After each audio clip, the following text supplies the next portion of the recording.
Okay, it's still January 1st. It's still freezing cold outside and about 58 degrees in my apartment. So let's get this show on the road. Things that make you go, April 1996, Bellevue, Washington. Feminists categorically attack the patriarchy as hierarchical and authoritarian, yet the rights they demand for women are inherently hierarchical and authoritarian because they depend on a hierarchy of authority to enforce them. When it's a woman's body, it's boundary issues, but when it's a man's body, it's responsibilities. Frequently, women will agree to things between themselves that violate the rights of others. Few young women in America spend a lot of time dealing with unfulfilled lust because most of them can get their wildest sexual and gastronomical fantasies fulfilled anytime they want to.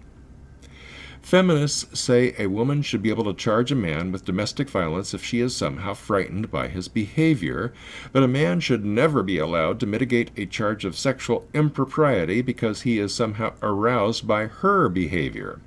Okay, so what's the difference between he made me afraid and she made me horny? We know that men who have sex with men run a very high risk of contracting HIV. Additionally, it seems that men who have sex with women run a very high risk of contracting an STD, a jail sentence, or both. With this in mind, has the time come for all men to buy and read The Joys of Masturbation and enter into a monogamous relationship with Rosie Palm? Ugh. According to feminists, when women conform to feminine stereotypes, they're victims. But when men conform to masculine stereotypes, they're villains. New Rage women comment at length on how men experiencing male. How would they know? Note, I wrote that 19 years before third wave feminists launched their campaign against mansplaining.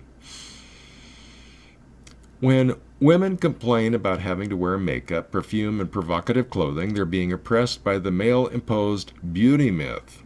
But when men complain that they're being sexually harassed by women who wear makeup, perfume, and provocative clothing, it's women exercising their individual rights. Right. If men could get pregnant, menstrual cramps would be manly. Forget the mild take it like a man. In a society that tells girls they're victims if a man has sex or engages in sex play with them, but boys are told they're lucky if a woman has sex or engages in sex play with them, how can we obtain a true picture of the extent to which boys are victimized by female sex offenders? Men kill themselves 1.2 times more often than they kill others. Must have something to do with all that excess male self-esteem the American Association of University of Women complains about. What are we to make of this contradiction? Non-feminist women, that is most women, tell us they like sleeping with the cowboys, that is men who are alive, vigorous, adventurous, and a little dangerous, like the men on the covers of romance novels. But New Rage women complain when men act like cowboys. Why? Are female actors paid less than male actors because men are biased against women? Or because men are less discriminating about which actresses they enjoy? Are male actors paid more than female actors because women are biased? Men often nurture others by solving problems, earning money, or respecting another's need to be left alone. Why are feminists unwilling to acknowledge this? Isn't the feminist assumption that women always tell the truth and men always lie sexist? Most people do little of note. That's because most people are, average.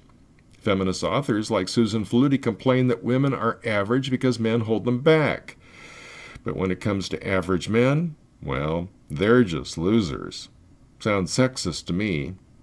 That's all for now. Check out the other videos. Subscribe to the channel. For the Backlash at Backlash.com, my name is Rod Van Mechelen.